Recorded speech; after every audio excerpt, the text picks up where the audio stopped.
Daf Yomi, Tractate Kiddushin, Daf 78a, starting from the bottom last few lines of Kiddushin, Daf 77b. Pshita. The Gemara questions this statement. This is obvious. Is the status of a high priest any lower than that of a common priest? Since this halacha applied to him when he was a common priest, it certainly applies to him when he becomes a high priest. His restrictions as a priest are not lessened when he becomes a high priest. Rather, teach as follows. Just as the prohibition with regard to a divorcee is distinct from that of a zonam and a halala in the case of a common priest, since he is liable to receive lashes for each of the prohibitions, so too a widow is distinct from a divorcee, and a halala and a zonah in the case of a high priest, and he is liable to receive lashes for each prohibition, despite the fact that they are stated in the same verse. See Leviticus 21:14. The Brisa further asks, why is the prohibition with regard to a halala stated with regard to a high priest, and she is forbidden to him even when he is a common priest? This repetition serves to teach that a halala results only from a prohibition addressed specifically to the priesthood. Why is the prohibition with regard to a zonah stated with regard to a high priest, as she is forbidden to him even when he is a common priest? It is stated here, zonah, Leviticus 21:14, with regard to a high priest, and it is stated there, zonah, Leviticus 21:7, with regard to a common priest. Just as here, in the case of a high priest who engages in sexual intercourse with a zonah, his offspring are profaned, in accordance with the verse, and he shall not profane his offspring, Leviticus 21:15. So too here, there, in the case of a common priest who engages in intercourse with a zonah, his offspring are profaned. Rav Ashi says, consequently, a priest who engages in intercourse with his sister, now moving on to Tractate Kiddushin 78a, renders her, Rav Ashi says, consequently, a priest who engages in intercourse with his sister renders her a zonah, as he was forbidden to her, but he does not render her a halala, since her status as a zonah does not result from prohibition specific to the priesthood, but due to the prohibition of a forbidden relative. If her brother or any other priest again engaged in intercourse with her, thereby makes her a halala in accordance with the halacha pertaining to a priest who engages in intercourse with a zonah. Rav Yehuda says, a high priest who engages in sexual intercourse with a widow is flogged 2 sets of lashes. One said due to transgressing the prohibition of a widow or one divorced, or a halala or a zonah, these shall he not take, Leviticus 21:14. And one set due to transgression the prohibition of, and he shall not profane, Leviticus 21:15, since he profanes the woman with whom he engages in intercourse. The Gemara asks, and let him also be flogged with a 3rd set of lashes, due to the complete phrase, he shall not profane his offspring, because the offspring resulting from that act of intercourse is a halal. The Gemara answers, it is referring to a situation where he did not complete his act of sexual intercourse. Since this act does not lead to pregnancy, he is not flogged for profaning his offspring. Rava raises an objection against Rav Yehuda's statement from a Mishnah in Makot 13a. A high priest who engages in sexual intercourse with a widow who was previously a divorcee is flogged due to 2 labels of prohibitions. What? Is it not stating that he is flogged due to 2 labels and no more? This indicates that he receives only 1 flogging for each prohibition and not 2 as Rav Yehuda taught. The Gemara rejects this. No, it means due to 2 labels for this. In other words, he is flogged 2 sets of lashes for engaging in intercourse with a widow, 1 for transgressing shall he not take, and 1 for transgressing he shall not profane, and 2 labels for that, in other words, engaging in intercourse with a divorcee. The Gemara asks, if so, say the latter clause of that same Mishnah, if a priest engages in sexual intercourse with a divorcee who is also a Yavama, who performed Chalitza, he is liable to receive lashes due to only one transgression, since a Chalutza is not forbidden to a priest by Torah law. This is contrary to the opinion of Rav Yehuda, that he should receive 2 sets of lashes for engaging in intercourse with a divorcee. The Gemara answers, this is what the Mishnah is saying.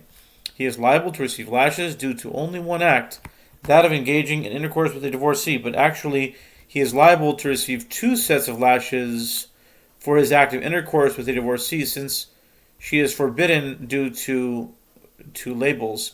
He does not receive an additional set of lashes on account of her being a chalutza, as this prohibition is by rabbinic law.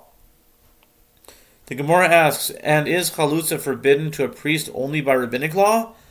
But isn't it taught in a brisa? It states in the Torah that a priest may not marry a divorcee. I have derived only a divorcee. From where do I derive that a chalutza is also forbidden? The verse states, and a woman divorced, Leviticus 21:7, with the additional conjunction of and, serving to include a chalutza, that she is also considered to be a type of divorced woman. The Gemara rejects this. Even so, this prohibition is only by rabbinic law, and the verse is mere support, but it is not the true source of the halacha. Abaya says, a priest who betrothed a woman forbidden to him is flogged. If he engaged in sexual intercourse with her, he is flogged. Additional lashes. The Gemara clarifies this. If he betrothed, he is flogged due to transgressing the prohibition of shall he not take. If he also engaged in intercourse, he is flogged due to transgressing the prohibition of he shall not profane. Rava says, if he engaged in intercourse, he is flogged. If he did not engage in intercourse, he is not flogged at all, because it is written, shall he not take, and he shall not profane, which Rava understands to mean, for what reason is he commanded not to take? It is so that he not profane. Rava holds that he is not liable for taking, in other words, betrothing the woman, but only for engaging in intercourse with her, as this leads to profanation.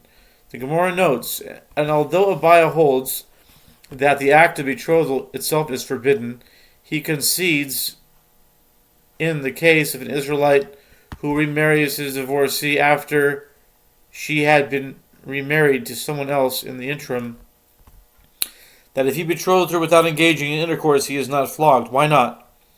It is as the Merciful One states in the Torah with regard to this prohibition, take her again to be his wife, Deuteronomy 24:4, which indicates that the act of betrothal is forbidden only if it leads to the intimacy of marriage, and there is no such intimacy here, since he has not engaged in intercourse with her.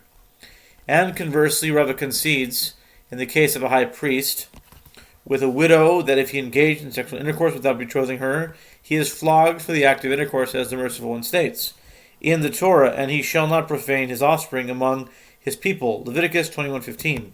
And he has profaned her with his act of intercourse, and they both concede that in the case of prohibition with regard to one who remarries his divorcee, that if he engaged in intercourse with her without betrothing her, he is not flogged, because the Torah forbade them to reestablish their union only through the manner of taking, in other words, betrothal, but it did not prohibit the act of intercourse on its own.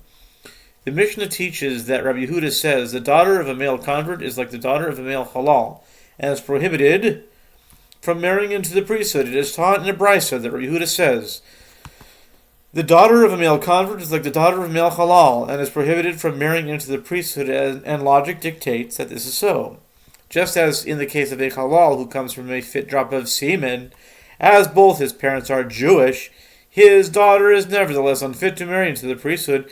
In the case of a convert who comes from an unfit drop, as he was born a Gentile, is it not logical that his daughter should be unfit to marry in the priesthood?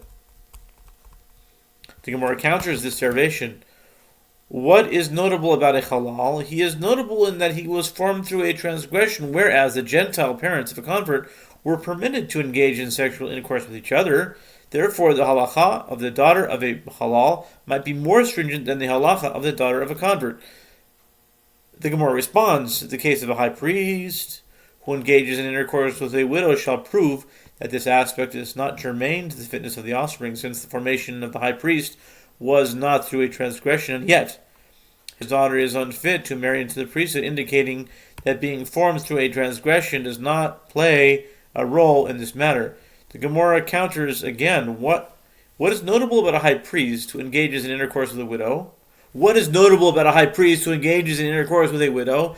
He is notable in that this act of intercourse is a transgression. This aspect is what leads to the stringent halacha that his daughter is unfit to marry into the priesthood. The Gemara responds, the case of a halal will prove that this aspect is not germane to the fitness of the offspring, as his daughter is unfit despite the fact that his act of intercourse does not involve a transgression, and the derivation has reverted to its starting point. V'chazar hadin.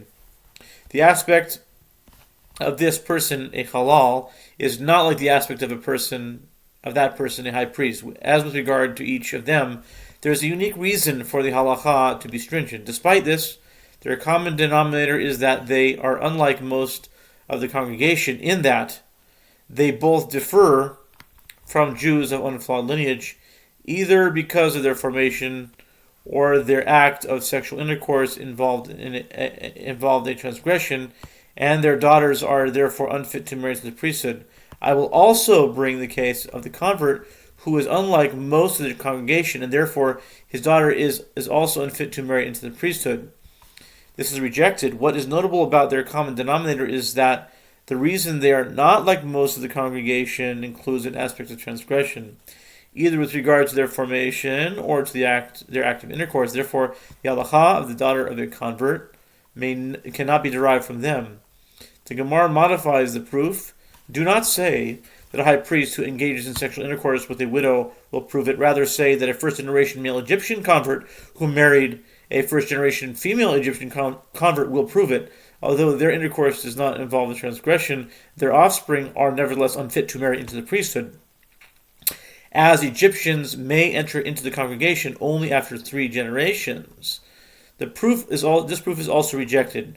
What is notable about a first-generation Egyptian? He is notable in that he is not fit to enter into the congregation at all, and that is why his offspring may not marry into the priesthood. The Gemara responds that a halal will prove that this aspect is not germane to the fitness of the offspring, since his daughter is unfit to marry into the priesthood, although his offspring may marry into the congregation, and the derivation has reverted to its starting point, as the halacha of the daughter of a convert cannot be derived from the case of an Egyptian alone, or from the case of a halal alone. The aspect of this person, an Egyptian convert, is not like the aspect of that person, a halal. As with regard to each of them, there is a unique reason for the halacha to be stringent. Despite this, their common denominator is that they are unlike most of the congregation, in that they both differ from Jews of unflawed lineage, and their daughters are consequently unfit to marry into the priesthood. I will also bring the case of the convert who is unlike most of the congregation, and therefore this daughter is unfit to marry into the priesthood. The Gemara rejects this. What is notable about their common denominator is that they disqualify the daughter of a priest from marrying a priest through their act of intercourse, which is not the case with a convert. The Gemara explains, and Rabbi Yehuda holds that a convert also disqualifies the daughter of a priest from marrying a priest through his act of intercourse, and he derives the halacha that the daughter of a convert is unfit to marry into the priesthood by means of an analogy derived from the common factor of 2 sources. In other words, from this halacha of a halal and of an Egyptian. Rabbi Eliezer ben Yaakov.